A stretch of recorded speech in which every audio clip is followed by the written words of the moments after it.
Old line. This project remembers the formerly enslaved, lest they be forgotten. I'll begin by reading the witness stones monument for Arabella. Arabella, also called Bella, enslaved nearby before 1719 by Reverend Moses Noyes, will to his daughter 1729, baptized 1734. Arabella makes soap. When blood is in the air, she renders tallow over fire, drips water onto ashes until lye runs down the stone. Baptism's sanctifying grace washes one clean, but still leaves a body black and bound to a white man who apportions a rationed blessing. Soap boils into a bubbling froth and foam until it mellows into a mild jelly atop her tongue. If she has not leached the lye from her own desire, burned to ash, how can baptism truly cleanse her? If Reverend Parsons were to baptize her with the white god of the blood moon, let her into heaven to be anything but a washerwoman. Her soap boils into a bubbling froth and foam, but Arabella is unclean. Wantonly, rapturously desirous of freedom, Arabella is a sinner. Or forsaker of slaves, be obedient to your masters with fear and trembling. Even so, the submitted Arabella will sink into the baptismal basin, knowing she will only reemerge as herself. We worked with a historian, Carolyn Wakeman, and amongst her notes was this little bit of information that I thought was very interesting.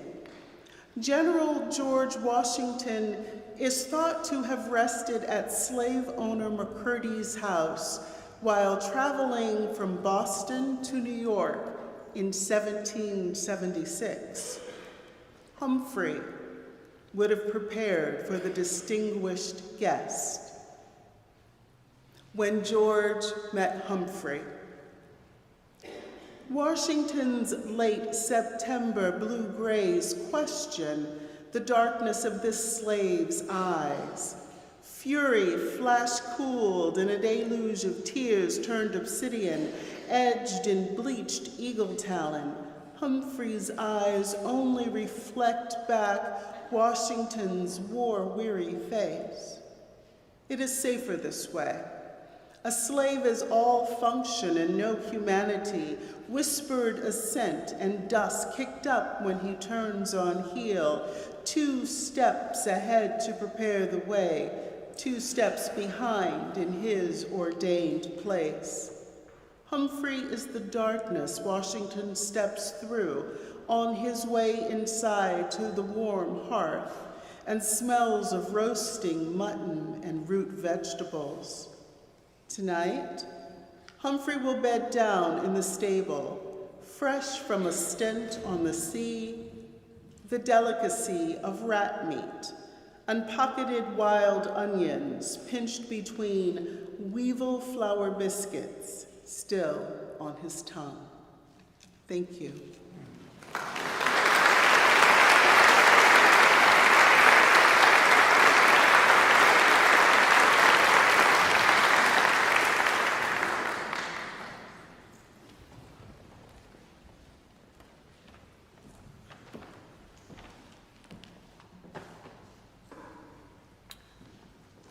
We are grateful to Antoinette Brimbell, a fellow member of the Stowe Prize Book Selection Committee, professor of English at Capital Community College, and Connecticut's 8th Poet Laureate, for kicking off tonight's event with an invocation. Welcome to the 11th Stowe Prize for Literary Activism celebration.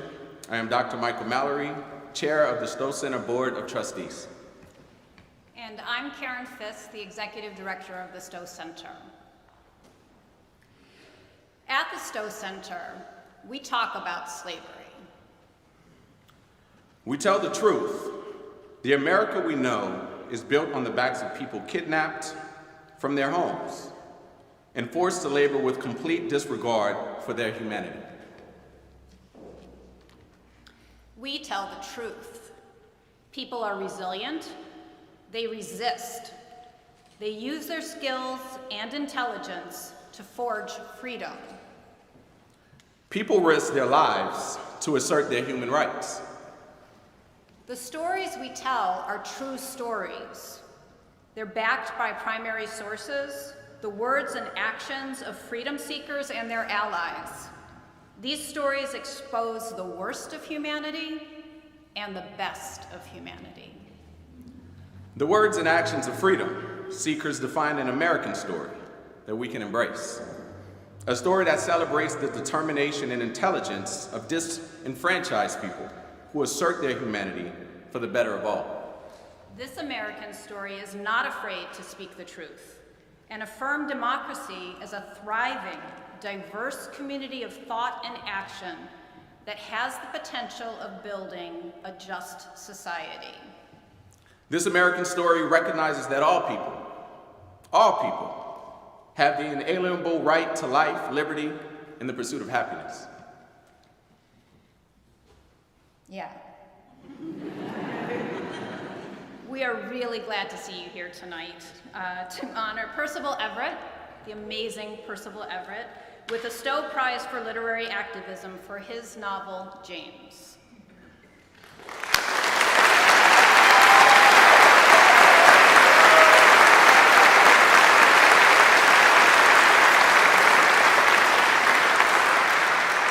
We have an exciting program prepared for you this evening, concluding with a conversation with Percival Everett and historian and professor of history, Dr. Deirdre Cooper Owens.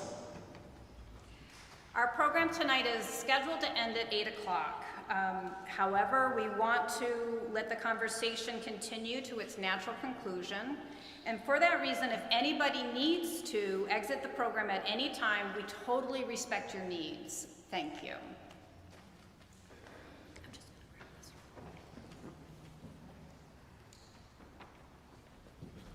All right. The Stowe Prize for Literary Activism recognizes a distinguished book of general adult fiction or nonfiction that illuminates a critical social justice issue in contemporary society in the United States. In creating this award, the Stowe Center acknowledges and celebrates the power of literary activism. This evening and the ongoing work of the Stowe Center would not be possible without the generosity of our donors and sponsors. We are especially grateful to the Hartford for their loyal support of the Stowe Prize. I'd like to welcome Anna Dumais, Vice President, Associate General Counsel at the Hartford, and member of the Stowe Center Board of Trustees to offer remarks on behalf of our legacy sponsor. Anna?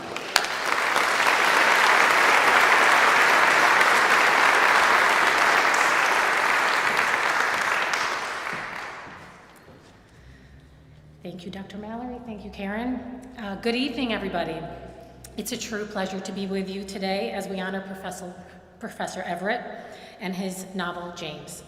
My name is Anna Dumais, and I'm honored to welcome you both as a trustee of the Stowe Center and on behalf of the Hartford, a very proud legacy presenting sponsor of the Stowe Prize. It's a privilege to stand alongside my fellow trustees, the dedicated staff of the center, whose unwavering commitment to social justice through literary activism continues to inspire, and our distinguished honoree. Joining the Stowe Center has been a very meaningful experience personally.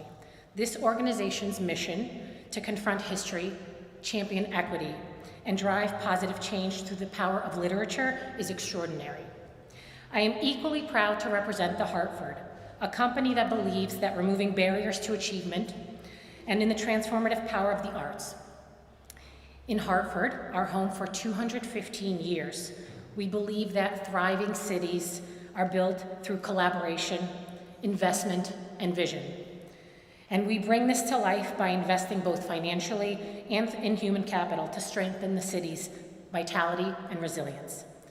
For more than a decade, the Hartford has been a supporter of the Stowe Prize, helping to elevate literary works that challenge us to think critically, question courageously, and act boldly. Today we celebrate Professor Everett, whose novel James reimagines the adventures of Huckleberry Finn through the eyes of Jim. With brilliance and urgency, Professor Everett gives voice to Jim's intellect, agency, humanity, inviting us to confront the legacy of racism and the power of storytelling to reshape our understanding of history. James exemplifies the spirit of the Stowe Prize. I want to express the Hartford's deep gratitude for the partnership we've built with the historic Stowe Center. Located in Asylum Hill, the center enriches our neighborhood with its beautiful, evolving campus and its thought-provoking public programs that continue to engage and inspire our community and beyond. Thank you, and I, along with all of you, look forward to the program.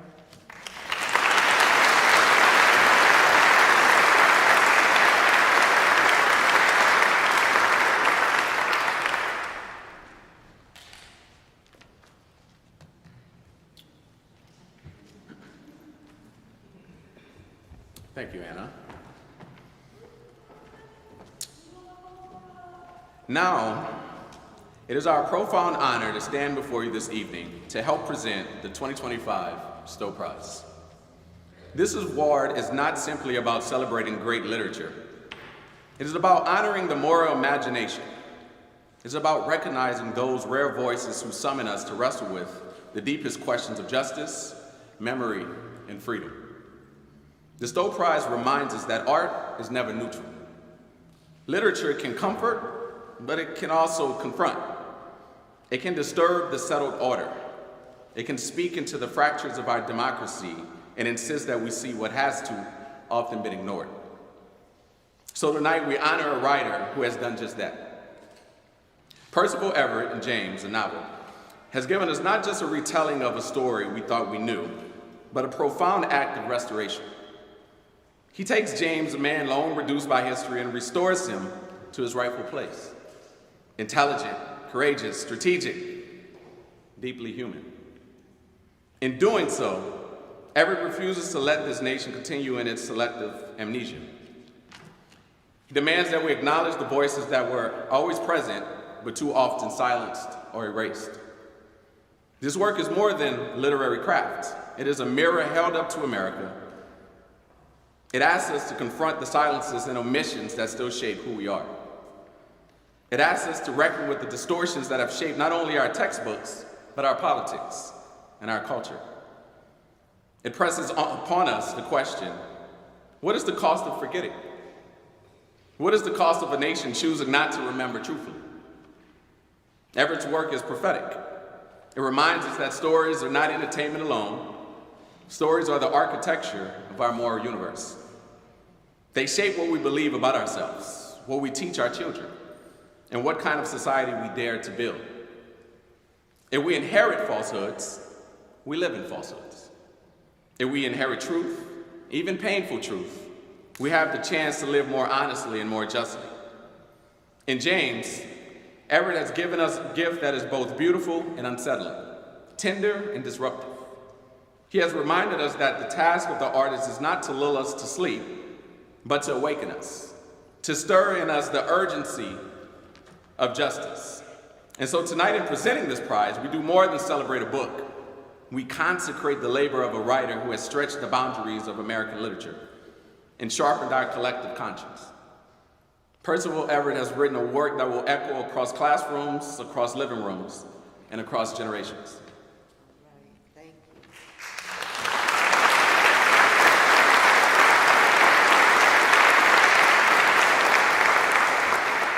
Okay, hello beautiful humans and anyone else who happens to be here. It's time to share some of your humanity. I appreciate you all being here.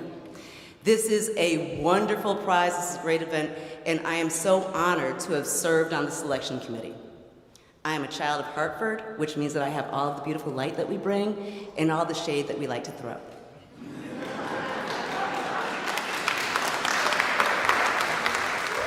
Way back in 1980 and something, Hartford Stage had a play that came. It was called I Ain't Your Uncle, a New Jack retelling of Uncle Tom's Cabin. It was told from the perspective of Topsy, and it opened my eyes. When I picked up James to read it, I fell in love with the story.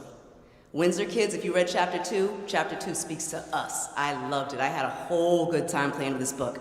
And what made me most excited about this book was that it gave us a place to have a new lens and view. I am so happy to see all of us here. White folks, I'm so happy you're here. Black folks, I'm so happy you're here. Other folks, good to see you here. Glad you're reading our stories. Welcome to the story. We've been doing this one for a while, right? Telling truth through lies. Telling truth through lies, telling truth through lies. This is the very first novel that has won the Stowe Prize. Nonfiction has been very, very important. If we think about what we've been dealing with, the Stowe Prize has been around for about 15 years or so now, right? If you look at what we've been dealing with, we have needed nonfiction. People have needed to learn a daggone thing. Karen, I want to thank you so much for allowing me to run my mouth in the way that feels comfortable for me, because empathy, Americans, we need to read way more fiction. We need empathy. We need spaces to get together with each other and talk about truth through lies. This is America 2025. We don't know how to talk about truth straight up. Everett, thank you so much for giving us another place to examine truth through lies. I'm going to end my comments right now. I'm looking forward to this evening, but I want to thank absolutely everyone who showed up right now, because this is a hard time for us. This is a really, really, really hard time for us. And it's definitely a hard time for us as human beings who care about other human beings around us. So we're going to listen, we're going to learn, we're going to have stuff to ponder. We are not idiots. So we're going to play with the words, we're going to play with the ideas, and then if we do what we're supposed to do, we're going to take these conversations and go share them with other people. And we're going to continue reading fiction, and we're going to continue wrestling with those ideas, and we're going to continue demanding that we step into empathy, because it is a cruel, crazy, horrible world if somehow we understand that empathizing with another human being's story is wrong. So your book gave us a different lens, a different perspective, a new way to look at this, and hopefully a new way to enter into new conversations. Thank you so much, and have an amazing time this evening.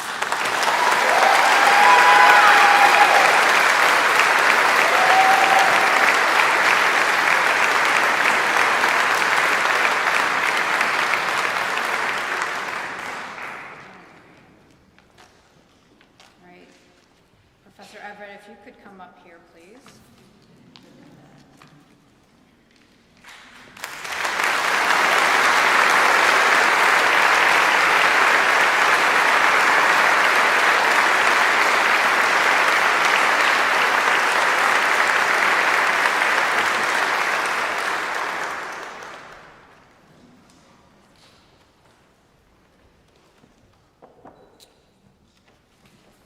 Percival Everett is a distinguished professor of English at USC, University of Southern California. His books include Dr. No, The Trees, So Much Blue, Erasure, and I Am Not Sidney Poitier. He has received the National Book Critics Circle Ivan Sandroff Life Achievement Award and the Wyndham Campbell Prize from Yale University. American fiction, any of you all saw American fiction? American Fiction, the feature film based on his novel Erasure, was released in 2023 and was awarded the Academy Award for Best Adapted Screenplay. His most recent book, James. This remarkable work of fiction is LA Times Book Prize winner 2024, Dayton Literary Peace Prize for Fiction finalist 2025, the Audie Awards winner 2025, the British Book Award Fiction Book of the Year Award 2025, and Professor Everett, this year's award is a piece. We would like to award you with an original piece of art by jewelry designer and mixed media artist Jessica Dickens. Woo!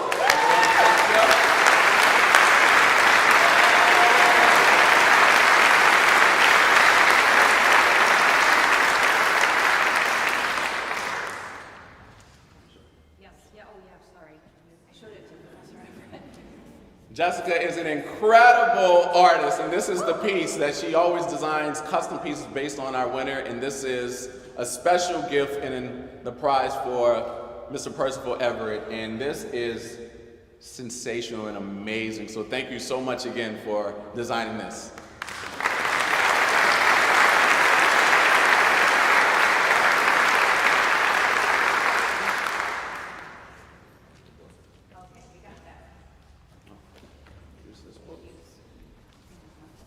My book, you know? Look at your notes in here. Please. Well, thank you for this award. This is,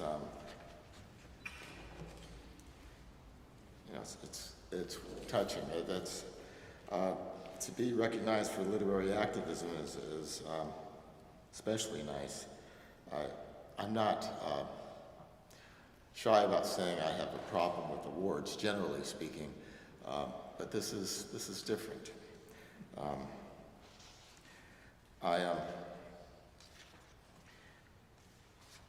I'm just a novelist. I make this stuff up.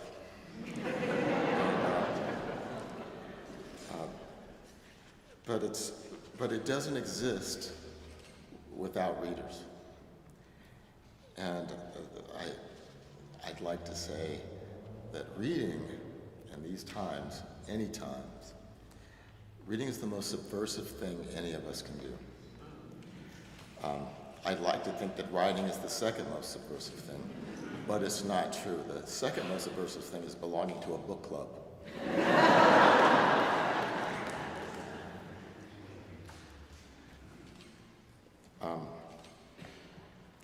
I will read from chapter 2. I've heard so much about it.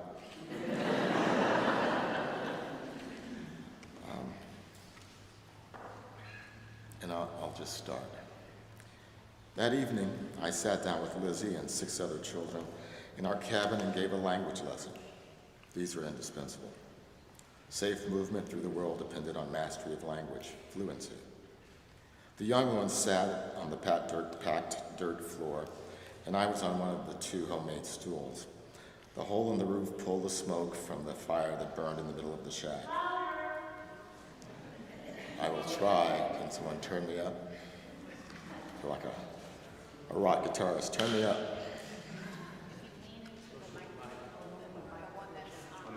Oh, I see. I have 2.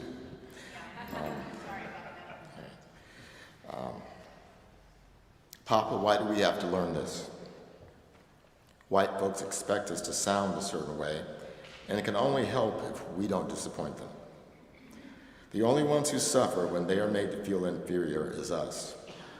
Perhaps I should say when they don't feel superior. So let's pause and review some of the basics. Don't make eye contact, a boy said. Right, Virgil. Never speak first, a girl said. That's correct, February, I said. Lizzie looked at the other children and then back at me. Never address any subject directly when talking to another slave, she said. What do we call that, I asked. Together, they said, signifying. Excellent. They were happy with themselves, and I let that feeling linger. Let's try some situational translations, something extreme first. You're walking down the street, and you see that Mrs. Holliday's kitchen is on fire. She's standing in her yard, her back to her house, unaware. How do you tell her? Fire, fire, January said. Direct and almost correct, I said. The youngest of them, lean and tall 5-year-old Rachel, said, Lordy, missum, looky there. Perfect, I said. Why is that correct? Lizzie raised her hand. Because we must let the whites be the ones who name the trouble. And why is that? I asked. February said, because they need to know everything before us, because they need to name everything. Good, good. You're really sharp today. Okay, let's imagine now that it's a grease fire. She's left bacon unattended on the stove. Mrs. Holliday is about to throw water on it. What do you say, Rachel? Rachel paused. Missums, that water's gonna make it worse. Of course that's true, but what's the problem with that? Virgil said, You're telling her she's doing the wrong thing. I nodded. So what should you say? Lizzie looked at the ceiling and spoke while thinking it through. Would you like for me to get some sand? Correct approach, but you didn't translate it. She nodded. Oh Lord, Mrs. Ma'am, you want for me to get some sand? Good. Get some is hard to say. This from Glory, the oldest child, the S's. That's true, I said, and it's okay to trip over it. In fact, it's good. You want for me to get some sand, miss some holiday? What if they don't understand, Lizzie said. That's okay, let them work to understand you. Mumble sometimes, so that they can have the satisfaction of telling you not to mumble. They enjoy the correction and thinking you're stupid. Remember, the more they choose to not want to listen, the more we can say to one another around them. Why did God set it up like this, Rachel asked, with them as masters and us as slaves? There is no God, child. There is religion, but there's no God of theirs. Their religion tells us that we will get our reward in the end. However, it apparently doesn't say anything about their punishment.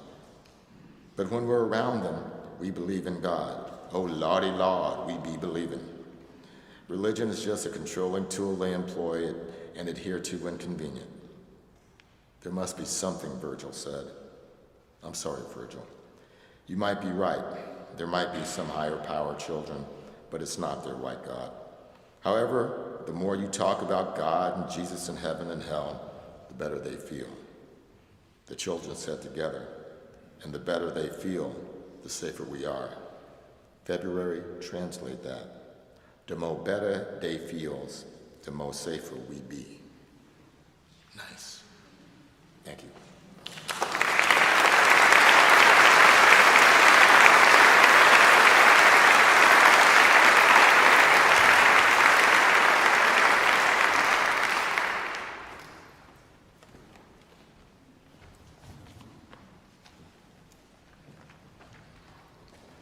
All right, thank you, Professor Everett. I am delighted to introduce our next guest who will join Professor Everett in conversation. Deidre Cooper Owens, award-winning historian and professor of history in New England, is also a sought-after public speaker who makes history accessible and inspiring for audiences everywhere. A proud graduate of 2 HBCUs, Bennett College and Clark Atlanta University, she earned her PhD in history at UCLA and has held prestigious fellowships at the University of Virginia, the American College of Obstetricians and Gynecologists, and is elected member of the American Antiquarian Society. Named by Time magazine as one of the country's most acclaimed experts in U.S. history, Dr. Cooper Owens is widely celebrated for her scholarship, teaching, and advocacy. Her work is deeply informed by her roots in South Carolina's Low Country, where oral storytelling traditions first inspired her passion for weaving history into compelling narratives. She also proudly advances reproductive justice through her public scholarship and activism.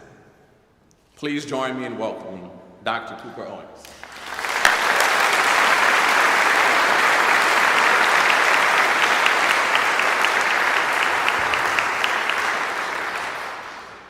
Thank you all so much for inviting me to be in conversation with Professor Everett. But also, before we begin our conversation, I would not be the woman that my parents raised me to be if I did not thank those whose names are not listed on programs, who do the invisible labor, those who have cleaned this beautiful sanctuary, those who are over audio, visual, who even provided water for us so our mouths don't get dry.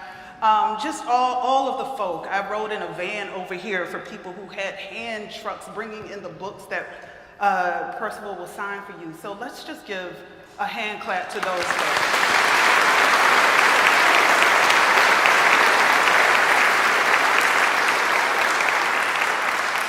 All right, let's start. I spoke with you earlier, and we have South Carolina in common. And I'm from the pretty part of the state, which is the Low Country, and you're from the Midlands. It's Yes. not so pretty. But there's so much about your book that reminded me of that. And so I did a lot of research, and so I hope to speak with you about things that the reviewers don't write about. Okay. Because I'm a historian of the antebellum era in this country, and in particular slavery. And so first I wanted to, as I was hearing you read, I have my notes, but I think I'm going to go to something that jumped out at me in chapter 2, but other parts of your, of James, your novel. I am really interested in naming and naming practices. In every review, and I know I'm not the only person, all of you out here have read it. I know you did your homework and you went Chicago Review of Books and New York Times Review of Books and New Yorker, and everybody fixates on Jim, his ability to code switch. And I am much more interested in James, and not code switching, but how he names himself. And so this is where I look at my notes, where I think this is really important. So the most powerful sentence in your novel, in my estimation, is on the last page. James is confronted by a white man in Iowa, which is a free state, and this is during the Civil War. He's reunited with his family. And the man asks him, "Who are you?" In fact, he uses the N-word, right, as an adjective before Jim. And he answers declaratively, "I am James, just James." And so as a historian of the US 19th century and slavery, there was so much that was embedded that I loved, because he, as a full-grown man, names himself James. He's no longer the diminutive, which is Jim, but also as I started to think about Sadie is the diminutive of Sarah, and Lizzie, Elizabeth, and there's old George and young George. And so in your research, or in your rethinking this part of the cultural practices and productions of Black people naming themselves, how did you prepare for that, and why was it so deeply embedded in the novel? Well, don't start with a hard question.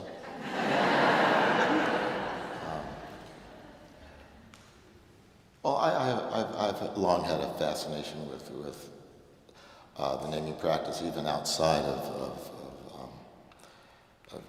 naming and the antebellum, and even after the Civil War, and the fact that naming, when people finally got to name themselves and name their own children, the naming practice became really creative. That's why there are such different names in the community. Naming is a performative act. You're doing something when you name someone. And it's also an act of power, which is why when people from the West go and land, find a lake or a mountain or a continent, they name it, and then they own it, even though people have already lived there. The Aboriginal people of Australia did not call it Australia. And Amerigo Vespucci had no connection with the Iroquois or the Algonquin or the Cherokee. This is something that's done, and it's aggressive. And then it's the practice of naming one's child. That's a big deal. It means something. We have family names there, and sometimes it's, again, an expression of someone's creativity, what name they use. And names do work in the world. If I were named Conway Twitty Everett, I would probably be a country singer.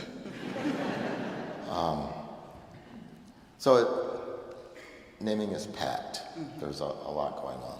Yeah, I mean, thank you for that. And it did make me think about the kind of ways that we continue this legacy of naming. And when I say we, I'm talking about Black folk in this country, but more recently, the ways that the unique and I think dynamic ways that Black women in particular have named their children have been demonized and laughed at. And, you know, I often, in teaching these history of American slavery classes, I will ask, you know, the students, how many of you have names that are made up? Because all of our names are made up. But, you know, I'm like, in the 70s, when I was born, if the parents were together and there was a girl child, you had some form of your daddy's name. My father's Ben Cooper Jr.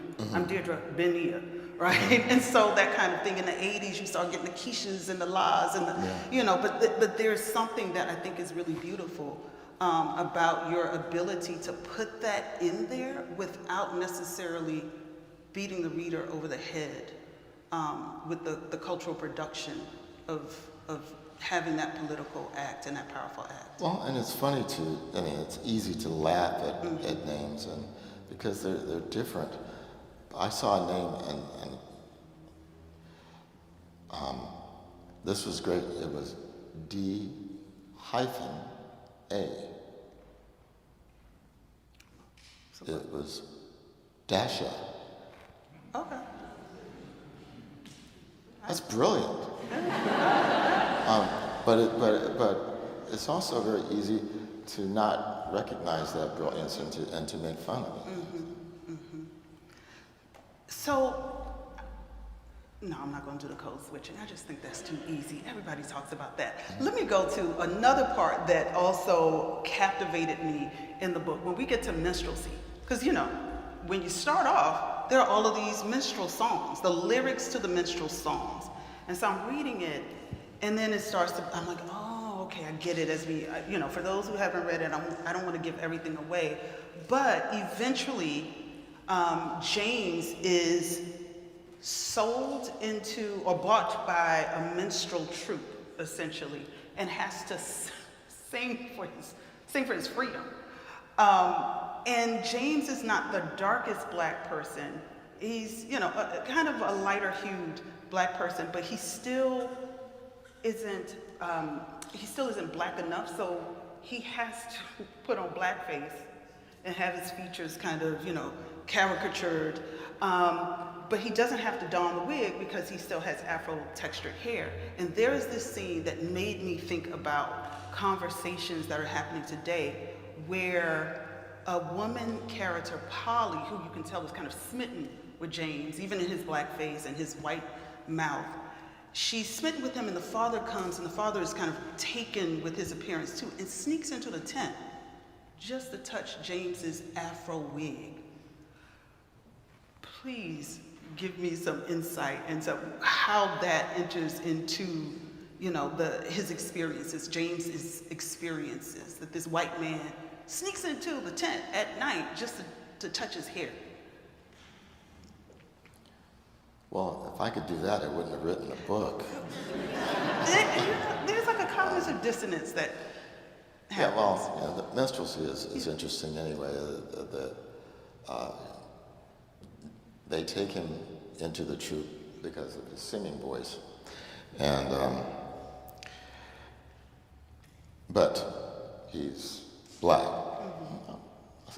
obviously Black, but he can't perform with them in the venues because he's Black. So they make him up in blackface so that he looks like a white man pretending to be Black. This is a comment on the passing that happens so often in our culture. You know, being from the South, and often people in other parts of the country don't realize they're blonde, blue-eyed Black people. I grew up with them. If they did not identify as Black, no one would know that they're Black. My grandfather's brother moved to New Jersey so he could be white. This happens. South Carolina, I don't know if you know this, is the only state that did not adopt the one-drop rule. I did not know that. Pitchfork Ben Tillman, the racist governor of South Carolina, later senator, said in a room at McKissick Library at the University of South Carolina, I was fortunate enough to stand in this room with Dr. Louis Rubens, who started Algonquin Press. Tillman said to other like-minded racists, "We cannot adopt this rule, because if we do, none of us in this room can own land." Mm-hmm. Mm-hmm. So already there's what is race? Mm-hmm. It had nothing to do with blood. It had to do with station and identification. And that's the remarkable thing about races, is purely a construction. Anthropologists at the turn of the 19th to 20th century abandoned race as a category. Yet, it's the most persistent category that we have. Yeah, it was, thank you. It's interesting too. This is the book I should write that people would actually buy. I'm actually married to one of those white-looking black men who I met at Clark Atlanta, so it's always funny. They're like, "Where did you meet?" And I was like, "Oh, it's an HBCU love story." And then they see him, like, "Wait, what?" And I was like, "It looks like his white mama, sounds like his black daddy." So, you know, it is an interesting life to lead. But what is interesting for me, like in those moments that you discussed, in your book, but even in the comments tonight, is this, like I said, this kind of racial cognitive dissonance where, especially in slavery, you have black and white people in the most intimate spaces. So black people are living in the houses with their owners. They're related to their owners.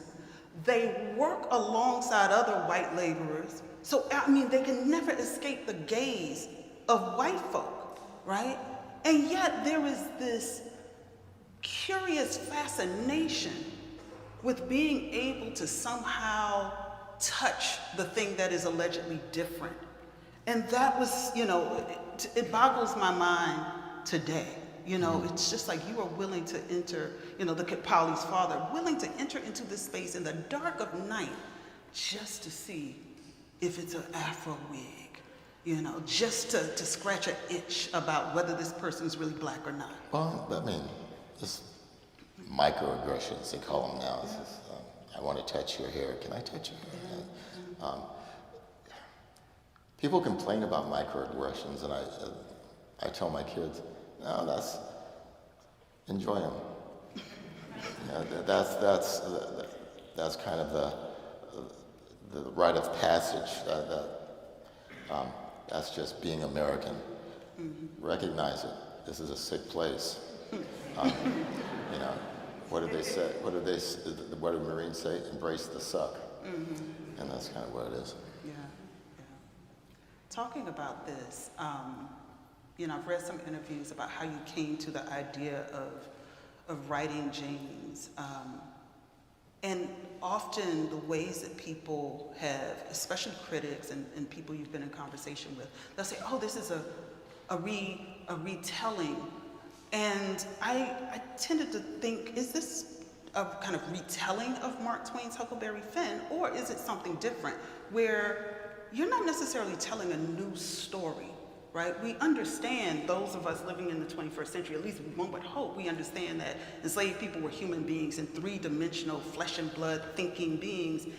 And for me, it wasn't so much a retelling, it was just kind of pivoting the lens and telling a more holistic story or interpretation of that past, right?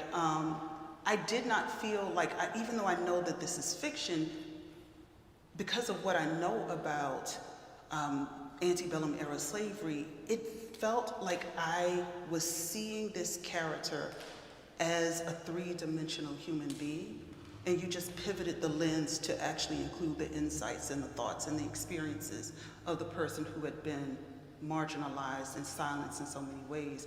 And so what made you pivot the lens? Well, you know, historically, the depiction of enslaved people has been, they're all superstitious and simple-minded. Film, television, novels, that's always what it is.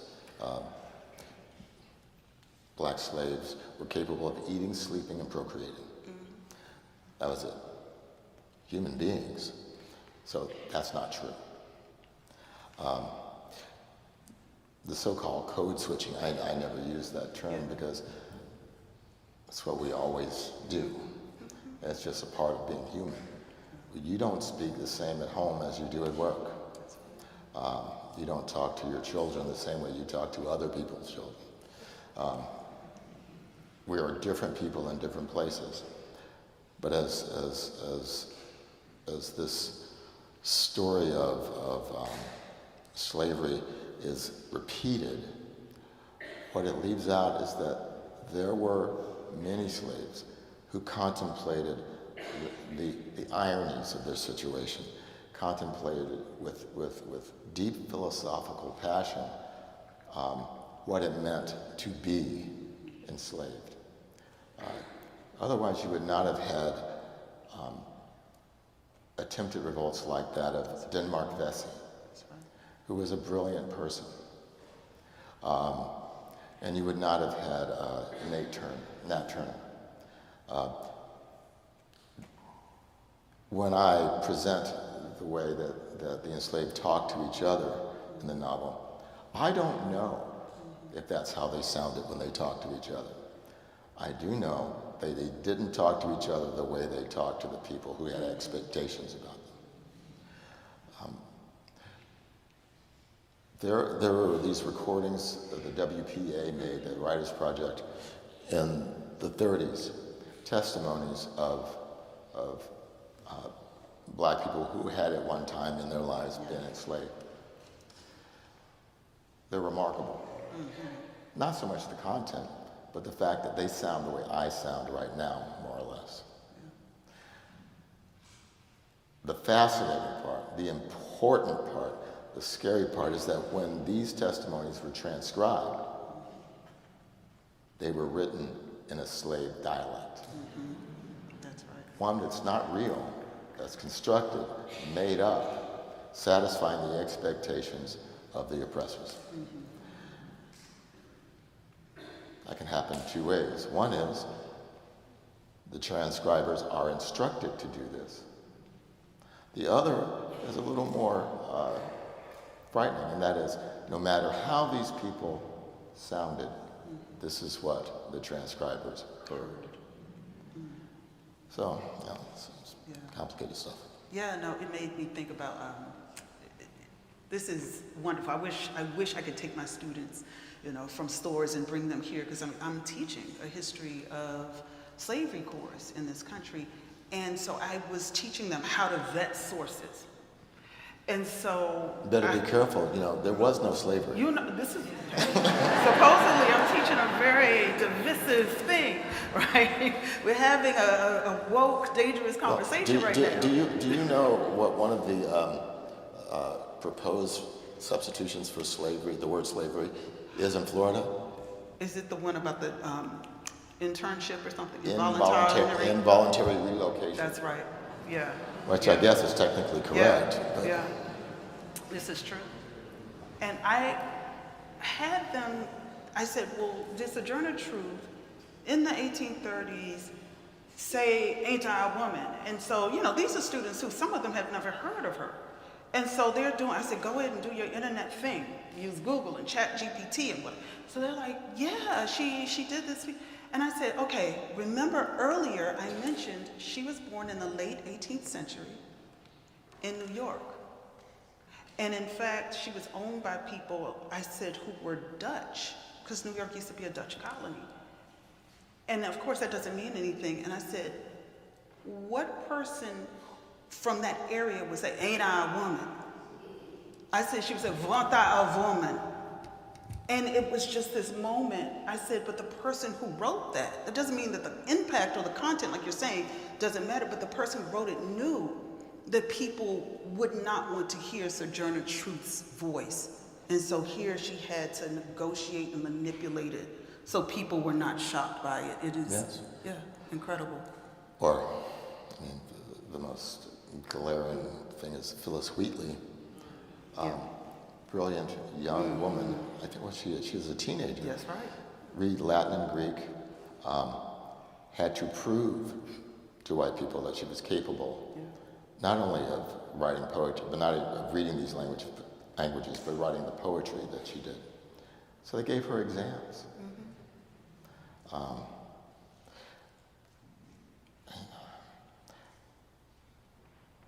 Wow, that's the power of literacy.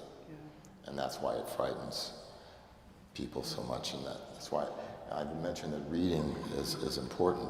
And there's a reason that fascist regimes ban books and burn books, because they don't want you to read.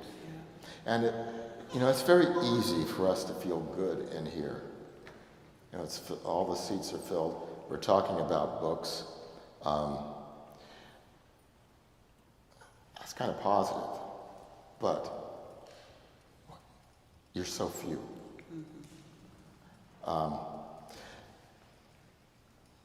If my publisher sells 50,000 books, my publisher is happy. If I sold 50,000 records, I would never record again. 50,000 people went to see my film, I'd never make another film. We are not a reading culture. As a writer, this makes me want to go jump off something high. But I have to remind myself what art does. In the beginning of the 20th century, Picasso made Guernica, and it changed the world. Very few people have ever seen the painting. So I have to remind myself of that when I think about participating in this whole art-making thing. Thank you for that. And also, that you are there. So I'm going to do one last. I have in my head as you were talking. I'm listening to you, but I'm also like 19th century. I rarely have these nerdy conversations, and then we'll pivot to the 21st. But I did. I lived through most of it. They say black don't crack. I'm just saying. You look good. You look good. I was going to ask a Civil War question, and then I said, nope, I'm going to ask a James question in the evolution of James. In your novel, we see 3 phases of him. And I don't mean just the name, the kind of transformation from Jim to James. We meet enslaved James. We are largely with fugitive James, who's on the run. And then we end with free James in the Civil War. And at least I don't remember, I don't think you use the word fugitive, or maybe you do. No, I don't. Yeah, you don't. Was that intentional? I suffer from work amnesia. Okay. And I don't remember all the decisions I made. It worked.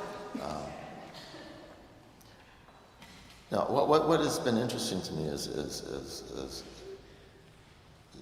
James has a trajectory, and finally he's had enough. And people have said to me, why does the book become violent at the end? And I just look at them, and I think, what book did you read? It's violent all the way through. That's right. But that's an American thing. It's like, the violence doesn't happen until somebody fights back. That's right. And so that's Yeah.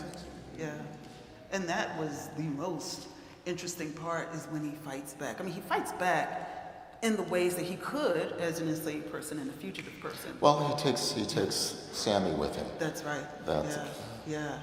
And for me, there was something so beautiful about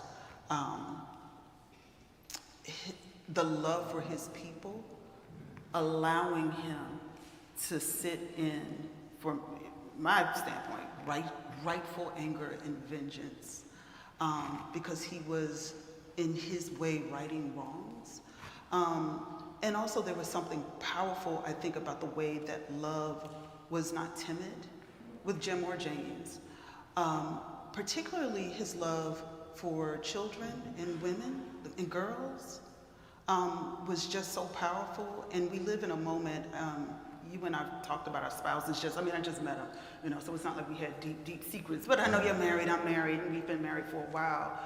And I always say, I'm so glad I'm not single now, because you have to meet people over technology and those kinds of things. But also in black male-female relationships, there seems to be at least a media-driven kind of war, where you see this really hateful, violent communication. And it was, even in the midst of the violence and the pain, James is doing all he can to protect these girls, these teenagers, to think about his wife and his daughter in the most loving way, and that the love is not individualistic. I liken it to someone like Jamie Foxx playing Django in the movie, where he's only going to free his wife and leave everybody else on the plantation. James is like, my love is so big and wide. Not only am I going to free Lizzie and Sadie, but everybody's coming. And that was something I thought that was just so beautiful to read. Well, that's not the least of the problems in Django. Mm-hmm. I know. Mm-hmm. First and foremost, I don't know who gave Quentin his N-word card, but I'm taking it back. That he could not see that he was replicating one of the most offensive tropes. I call it a different strokes trope. Yeah. And that's the white man taking in the black youth and teaching him how to live. Mm-hmm. It's repeated over and over again, the white savior. And that at the end of this film, the person who feels shocked and dismayed by the treatment of black people is not the black character, but the white one. That I don't mind that the movie exists. What I mind is that the filmmaker couldn't see it, and that's fascinating to me. Yeah. There was something that was so ahistorical for me. I teach a slavery and film course, and I'm always like, liberation and freedom for people, like if a Django existed, was never individualistic. And that was also something that was so important, I think, in the way that you constructed each of these enslaved people in the novel, even in their moments of isolation. Like for James, he would dream and imagine he was in communication with other folk. And so family becomes important and community is central. It's like even in the midst of his isolation, when he is running, he is in fugitivity, it is still dependent upon others. Okay, you're going to go with me while I do other talks, right? Let me tell you what. This was a dream to read for me, because I am constantly reading. No shade, I'm a historian, but we write books for tenure. We got to keep our jobs and pay our bills. And so it's like the jargon and the this and that. And so I have gotten in trouble sometimes with colleagues when I'm a historian of slavery. And I'm like, I write about people who didn't leave records. James was exceptional in the fact that he could write and he could leave notes in a notebook, to be able, like you said, to listen to the WPA narrative. So for folks in the audience, that's the Works Progress Administration oral histories, and there are some recordings, and Franklin Delano Roosevelt commissions that during the Great Depression, so that folk like us and many of you, the artists who created this beautiful work, could have a way to make a living by interviewing, as they were called then, ex-slaves. But those records don't exist. So often when we're writing, you're literally writing about the people who owned folk, who beat folk, who raped folk, and trying to extract their lives, their voices, and their humanity, and it takes sometimes a little longer. And so I think what you've done, because you are a literary artist and brilliant thinker, the speculative and the creativity that you're allowed to write a novel like this, I think frees you in ways that I feel tethered sometimes to the archives in ways that's a little restraining. Yeah, well, all that you say is very true. And when I think of slave narratives that are told to someone who writes them down, I think of the WPA project, but there's one of the more fascinating documents we have is the Confession of Denmark Vesey. And it's very likely that he didn't utter a word. But we have this long confession of his written by the people who not only, he was free. That's right. And the people who imprisoned him and then killed him, murdered him, they wrote his confession for him. And that's a remarkable thing. Can any of us imagine that now? And the answer is yes. Yeah. I am now going to pivot to the 21st century. And there was something that, I looked at the promo trailers and you were like, I'm an artist. I write novels. This literary activism thing, I wouldn't describe myself as that. And I was like, now that's funny. How are we going to have this conversation if you want a prize for literary activism? But you know what? I'm malleable. I told you, I'm flexible. I can bend where I need to bend. And so let me ask you this, because I don't know. Where are we on time? You could answer the question. Okay, good, because I can talk. I'm going to ask you this, though. I want you, not as a literary activist, but as someone who you said in your promo trailer, politics is always there.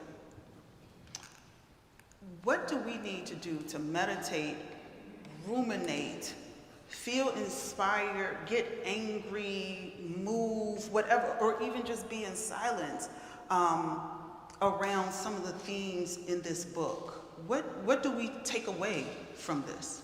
Or what would you like for us to take away? Well, first of all, you're asking a writer for advice, and that's a bad idea. I don't know. You got a lot of prizes. Again, the work, I hope, makes a difference in the world. Yeah, I can die now because of something someone said to me a couple of months ago at a reception. Someone came to me and said, my uncle is a diehard Republican, and he read your book and it changed him. And I'd never heard that in my life. And as a writer in this culture, that's what I always hope will happen. So I know it's happened once. But that's no small thing to me. Because I always have the feeling I'm preaching to the choir.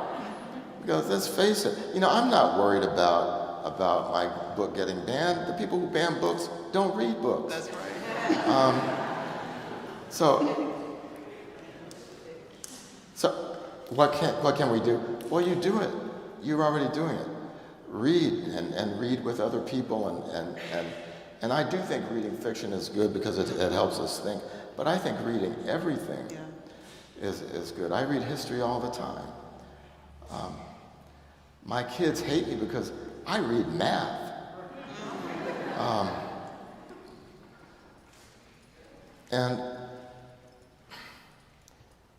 But you don't understand a culture by examining its artists. In fact, I don't even know if you understand a culture by examining the art. You understand a culture by understanding the art that the people of that culture read and view and listen to.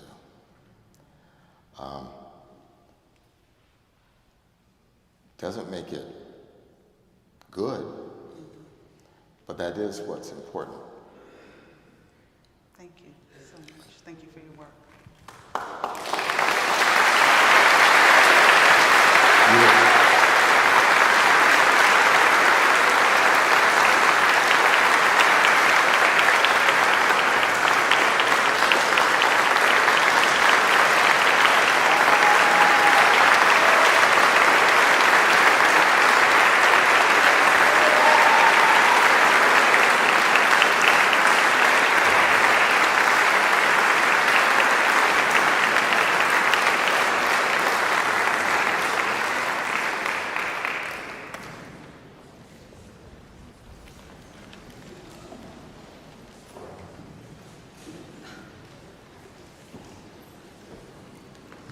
Thank you all so much for joining us tonight to celebrate Percival Everett.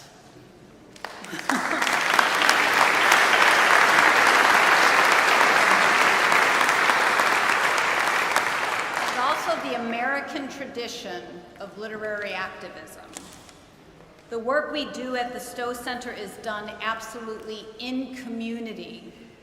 I want to recognize the students from the Windsor schools. They're here tonight with us.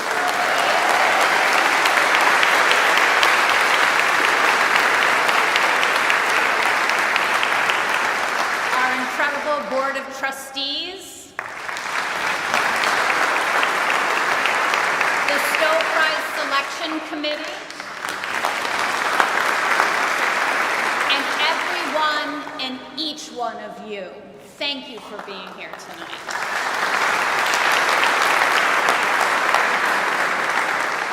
At the Stowe Center, we celebrate activism then and now. Literary activism is using words to intentionally change hearts and minds. That is what we are celebrating tonight.